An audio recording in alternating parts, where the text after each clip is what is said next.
Would you believe a dog could save a man's life by doing something even the paramedics didn't expect? It's not out of instinct or training, but out of something deeper, something that almost felt like love. It was just before sunrise when the snow began falling harder, the kind of slow, silent flakes that blur the line between night and morning. And somewhere far from any main road, in a forested stretch of Wyoming, where cell towers don't reach and help is never quick, a man lay still in the cold, his breath shallow, his skin touched with frost, and beside him a German shepherd stood guard, unmoving except for the way his ears twitched at every sound, his eyes fixed on the empty distance, waiting for help that hadn't come yet. That might not come at all, unless someone heard him, unless someone saw what he saw.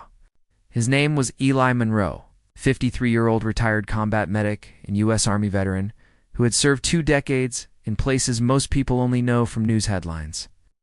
And though he returned home without visible scars, the invisible ones never left, not during the sleepless nights, not when the sound of a garbage truck sent his body into a panic, and not when the calendar reminded him that too many of his brothers and sisters in uniform hadn't made it back. Not alive, not whole, not in the ways that mattered. Eli lived alone in a small log cabin at the edge of a frozen forest, not far from a veteran support center, but far enough that no one could casually check on him. And his closest companion, the one who had been with him since his final deployment in Afghanistan, was Ranger. A 7-year-old service dog trained not just to help with mobility or routine tasks, but to sense when Eli's mind was drifting into darkness, when his body was starting to shake, when the world around him stopped making sense and the silence became too loud. Ranger wasn't just a dog, not to Eli, not to anyone who knew them.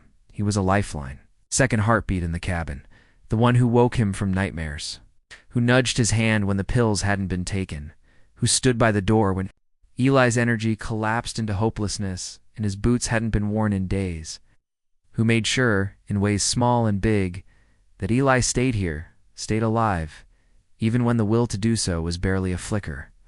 That morning had started like any other, quiet, cold, with the sound of the kettle boiling and the soft clicking of Ranger's paws across the wood floor. And Eli had dressed in layers, preparing for a short walk through the woods behind his cabin. Something they did every day, not just for exercise, but because being out there, among the trees and the wind and the hush of snow, was the only thing that made Eli feel at peace. Like the war inside him paused, even if just for a little. Well, he had strapped on his boots, zipped up his heavy jacket, and whistled for Ranger, who came quickly. Alert and excited, the way dogs always are when they're about to do something they love with the person they love. And together, they set out. Down the trail, the sky still tinted with the dark blue of night. The snow beneath their boots and paws crunching softly, muffled by new flakes. The breath from their mouths rising in little clouds that hung in the air like ghosts of words, not spoken. Eli had made it about half a mile down when it happened. His vision blurred, his legs buckled, and before he could reach for his phone or even call out, his body dropped to the ground like a felled tree, hard, sudden, unrelenting, and the cold didn't wait. It never does. It started to take him the moment he lay still, drawing heat from his skin, slowing his pulse, numbing his fingers, and making each second count more than the last. But he wasn't alone. Ranger circled him once, twice, then barked, sharp, urgent, not the excited bark of play or the annoyed bark of a squirrel in a tree, but the deep, echoing call that came from something primal, something that said, "Help now," and when, no. Help came, he ran, back toward the trail, back toward the cabin, back to the road that barely anyone used, and when that failed, when his paws were raw and his body was dusted in snow, he returned to Eli, lay across his chest, and barked again. Louder this time, sharper, his breath rising in short clouds as if trying to keep Eli warm with his own body, his own heartbeat, his own desperate will. Time passed strangely in the woods, but Ranger didn't stop, didn't leave his post. And when the distant sound of an engine finally echoed faintly through the trees, it was as if he knew, because he stood up, ran a few yards toward the noise, then back, then barked again, until finally, through the curtain of snowfall. Headlights broke through the trees, and an ambulance rolled cautiously forward, its tires crunching slowly over the ice-packed ground. What happened next would leave the paramedics speechless, not because they hadn't seen emergencies before, it's not because they weren't trained for cold-weather rescues, but because when they stepped out of the vehicle and followed the sound of barking, they didn't find a GPS pin. They found a dog standing over a man, barking in perfect rhythm, his eyes fierce, his body blocking the wind from the veteran below him, his posture that of a soldier guarding a fallen comrade. And in that moment, they realized they hadn't come to rescue just a man.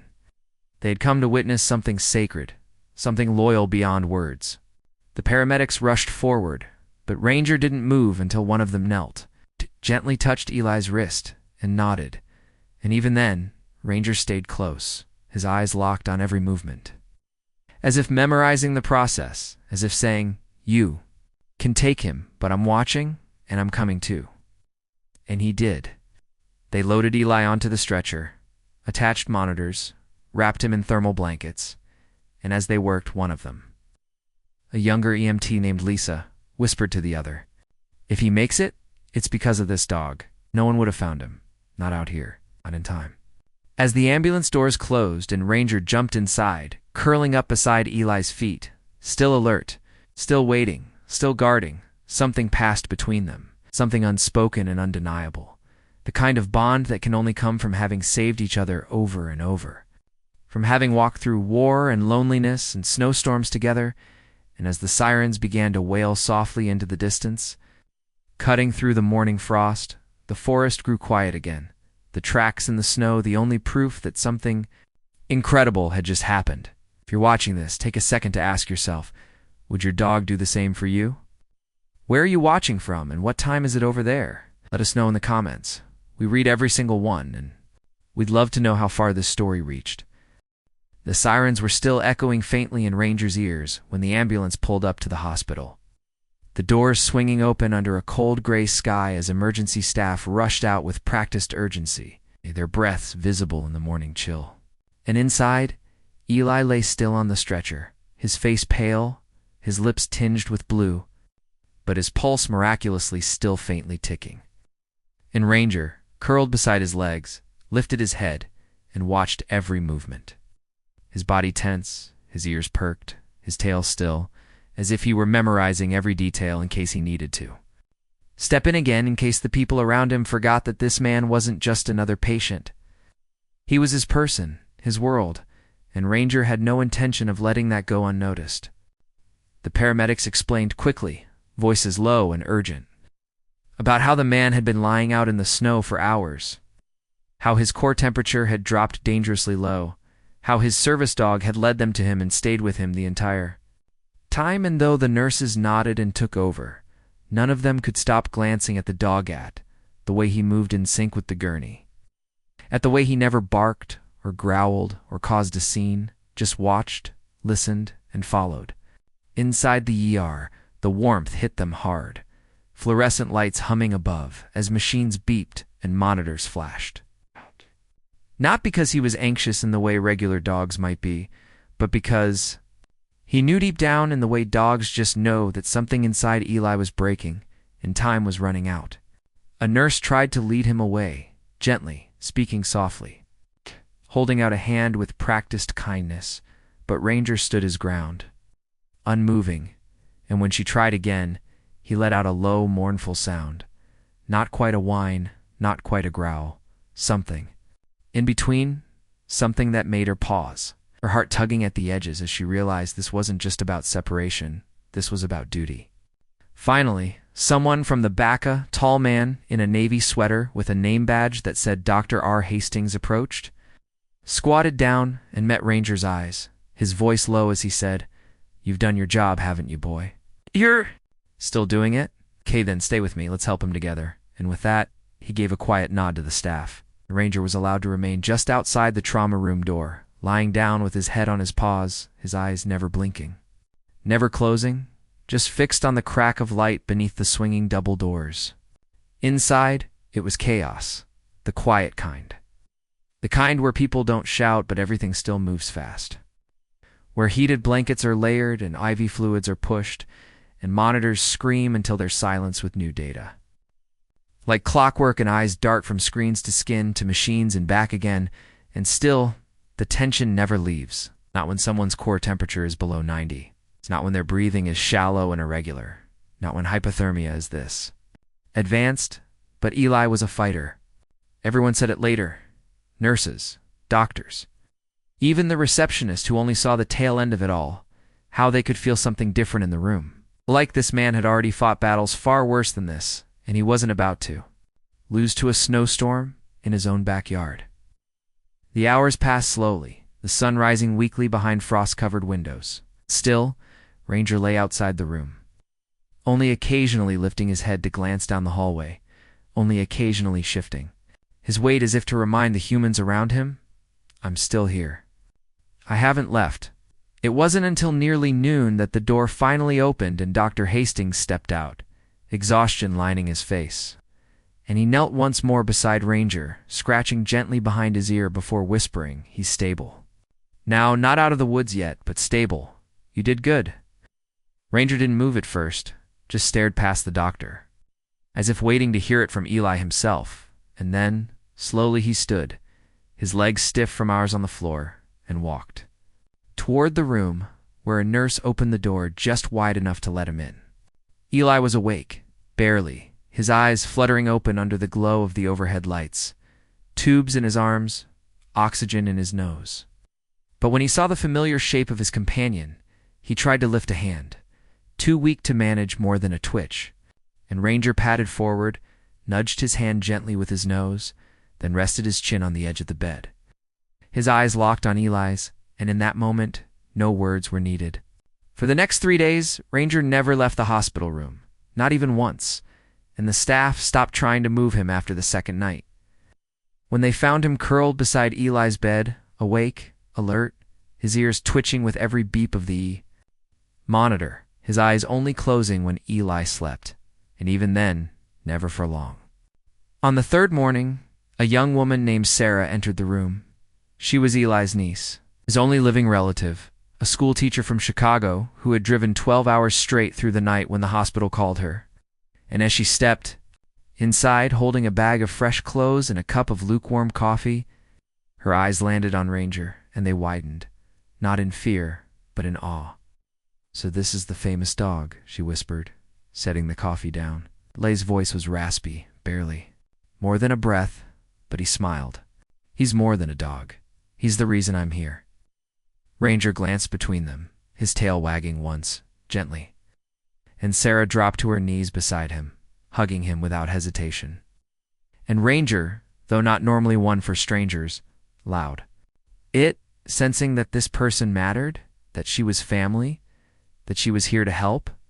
Over the next few hours, Sarah filled the room with warmth, asking Eli about old memories, about the cabin, about whether he'd be willing to move closer to family now, about whether he was really okay. And though he brushed off most of the questions, it was clear that something had shifted inside him, something quiet but real.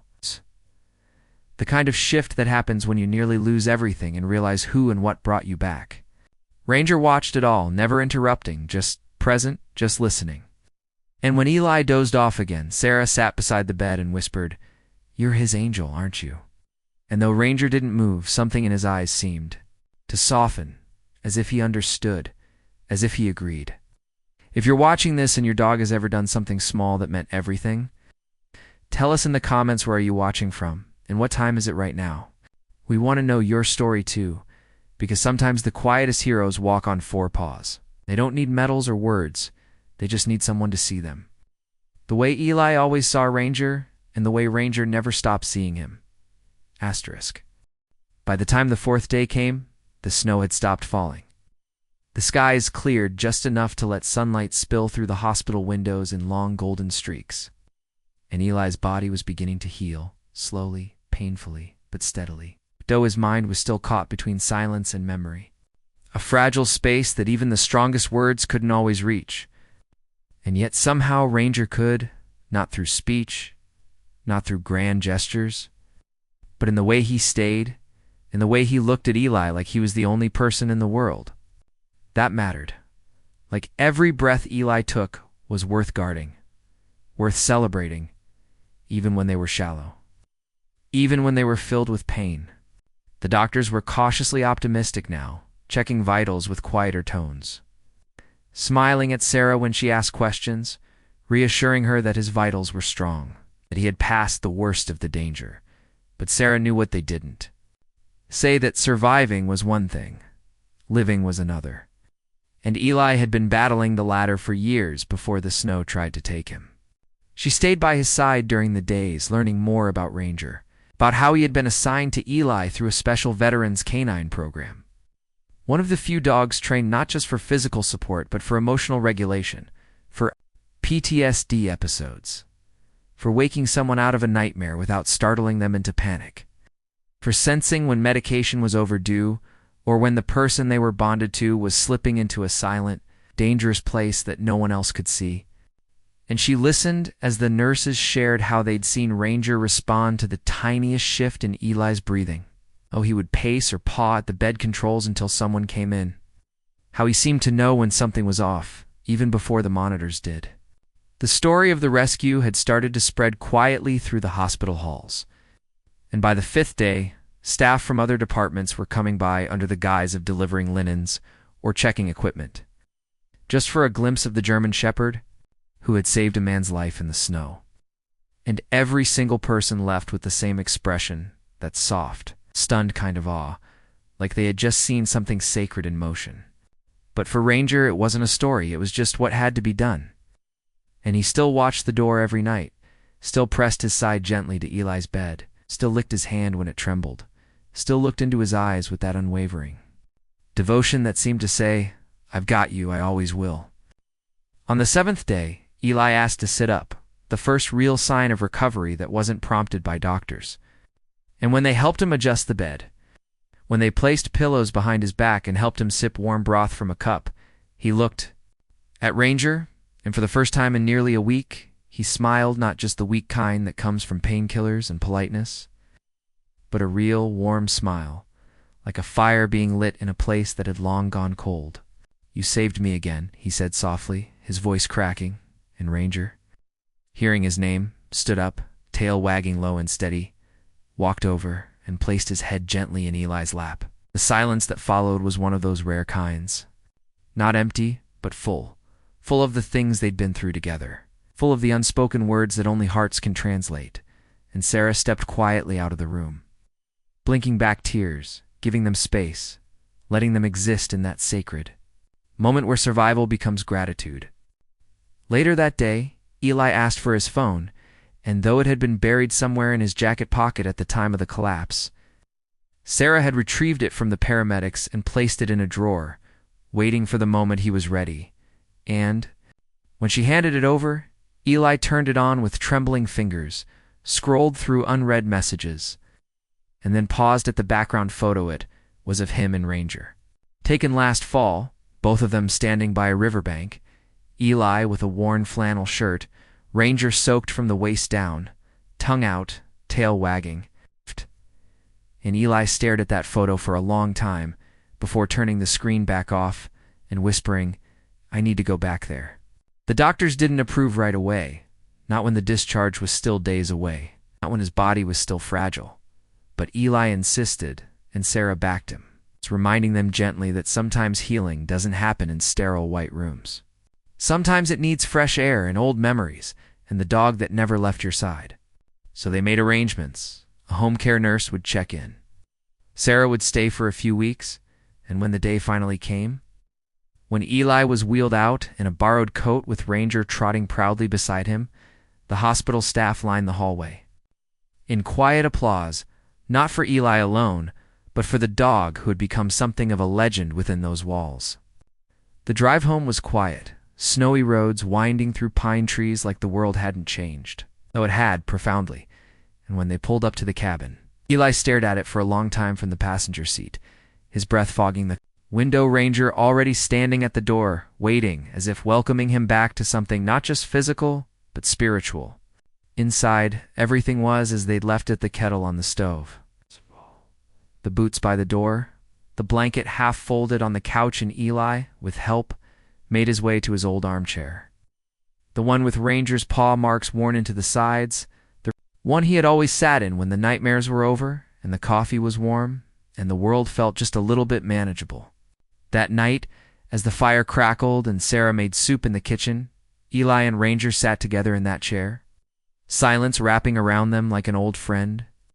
And Eli whispered stories he hadn't spoken aloud in years, about men he'd lost, about places he'd been, about the day Ranger arrived in his life, and how, without ever saying a word, he had taught Eli how to stay, how to breathe, how to live again.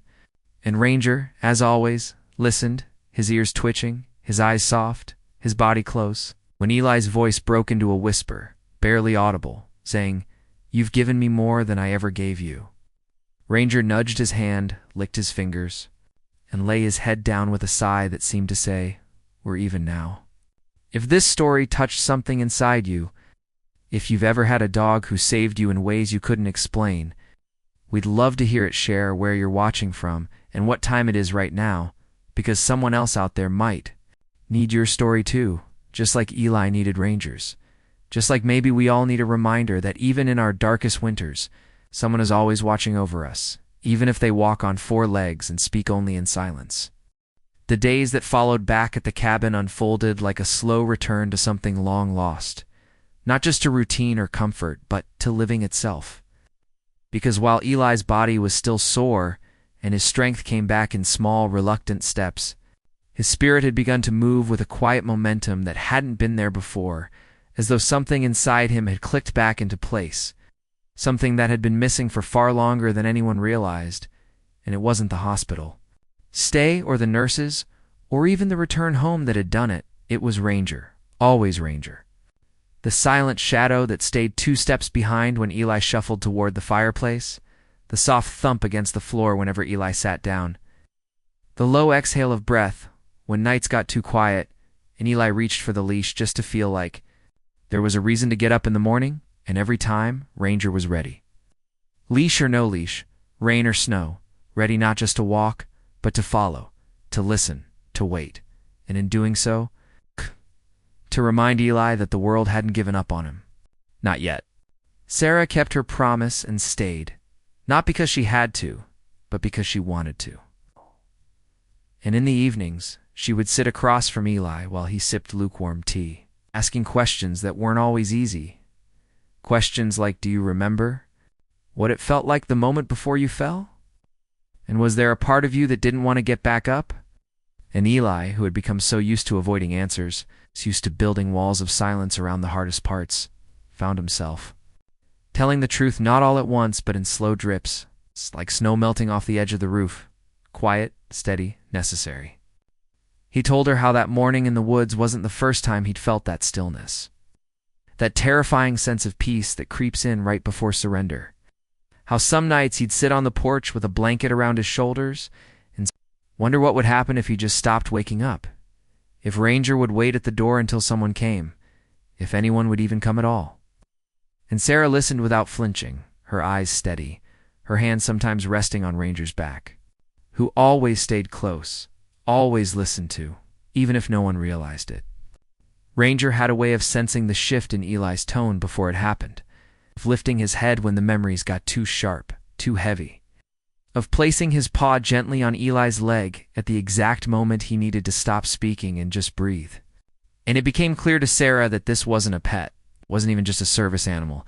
This was a soul companion, the kind people write books about, the kind people spend their whole lives hoping to meet, and Eli, without knowing it, had been given that kind of rare, quiet miracle.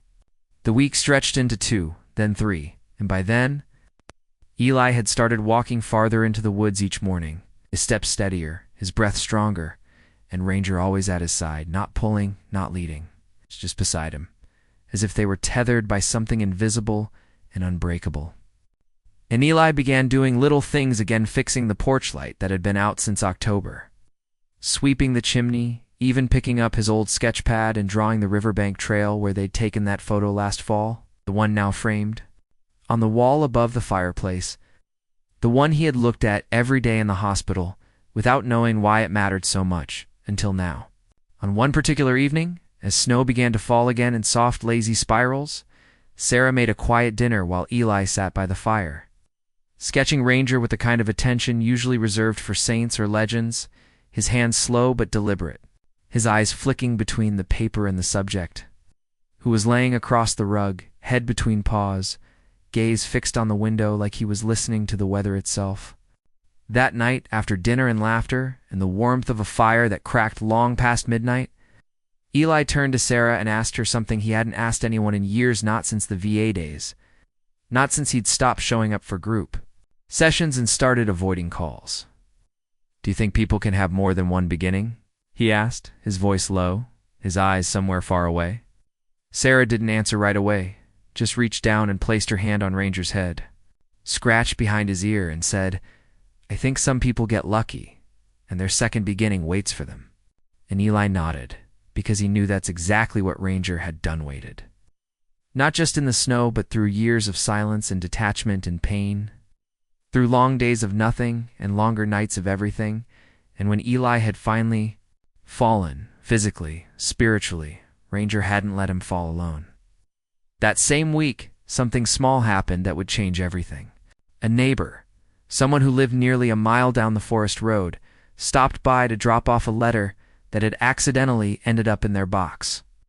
And after some casual conversation, after noticing Eli's thinner frame and the scarred path of tire, tracks that hadn't been used in weeks, the neighbor asked gently if everything was okay. Eli, without hesitation, told the story not in every detail, but enough. Enough for the man to raise his eyebrows and say, "You should write about that." To which Eli chuckled, shook his head, and said, "It's not a story people want to hear." And the man replied, Oh. "Then tell it for the people who need to." That stuck with Eli more than he expected. And later that evening, with Sarah's help, he opened his laptop, something he hadn't touched since before winter began, and started to write not fiction, not memoir, but something in between, something raw and true, and full of pauses, full of commas and memories, and the sound of a dog breathing beside him. And when it was done, when he hit save on that first page, he looked over at Ranger and whispered, "Maybe it's time people knew what you've done." The next morning, he shared that piece to a veterans Facebook group. Just a single photo and a short post that began with the words, "A week ago, I almost died in the snow. My service dog saved my life." They didn't expect much, maybe a few comments, maybe some support, but within hours. The post was shared hundreds of times, then thousands, and soon strangers were messaging him. Veterans, dog lovers, nurses, people from all over the country, saying things like, "Your story gave me hope, and I cried reading this, and I didn't know dogs could be this brave." Someone from a local news channel reached out, asking for an interview. And though Eli hesitated at first, it was Sarah who reminded him, "This isn't about attention. It's about giving other people the hope Ranger gave you," and that was enough. If you're watching this now and you've ever felt like your story didn't matter, like no one would care, like it was too quiet to be worth telling, just know there's always someone listening, always someone who needs to hear exactly what you've been through, and maybe your dog, like Ranger, is just waiting for the world to see what he already knows, that you're still here, and that's something worth celebrating. Itty, tell us where you're watching from and what time it is right now, because maybe your comment is the one that reminds someone they're not alone. It was just a few weeks after that first Facebook post when Eli found himself sitting under a large canvas tent at the town's annual Winter Veterans Gathering, something he'd avoided for years, always finding an excuse, always telling himself he didn't belong among the others who seemed to smile easier, laugh louder, live lighter. But this time he'd come. Not because he felt fully ready, not because the weight of his past had vanished, but because this time he wasn't alone. This time Ranger walked beside him through the folding chairs and rows of handmade quilts and donated thermoses of black coffee, and as they moved through the crowd, people parted for them, not out of pity or curiosity, but something softer, something that felt like reverence. And for the first time in as long as he could remember, Eli stood without trembling, shook hands without hesitation, looked people in the eye without needing to glance away. And when the mayor took the stage to say a few words about community and service and unsung heroes, Eli had no idea that his name was about to be spoken into a microphone in front of the entire town. "And now," the mayor said, clearing his throat, glancing down at a small folded note in his hand, "we honor someone who represents the best of us, not just in what he's survived, but in what he's taught us about resilience, about love, and about loyalty. Ladies and gentlemen, please help me recognize Eli Monroe and his incredible service dog, Ranger." The applause rose like a wave, loud and warm and entirely unexpected, and Eli, stunned, frozen for just a second, looked down at Ranger, who stood calmly at his side, then back up at Sarah, who was standing near the edge of the tent, nodding. Gently, her eyes shining, and with a quiet breath, Eli stepped forward, slow and steady, his boots crunching the gravel beneath the tent floor.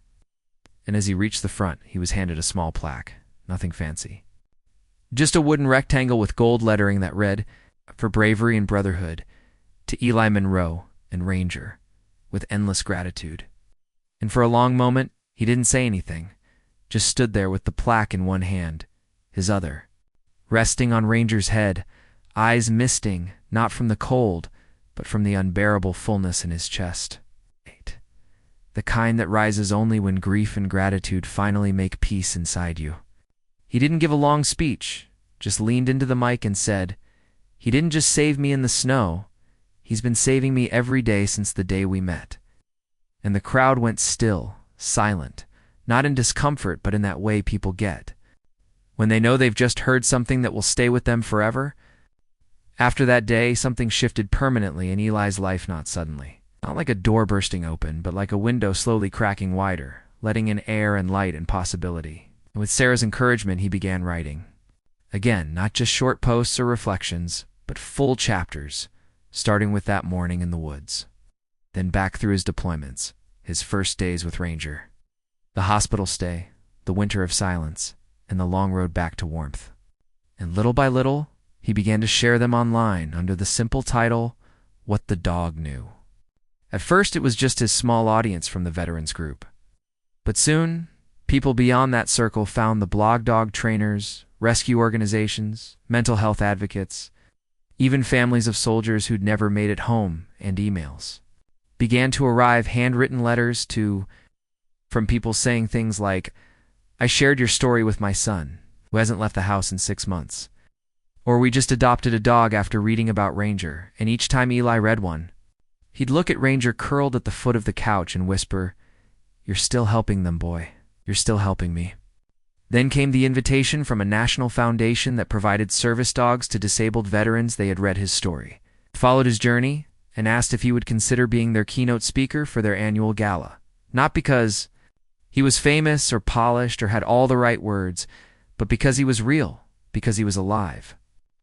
And because Ranger was the proof that dogs don't just heal, they remind us what life can still be.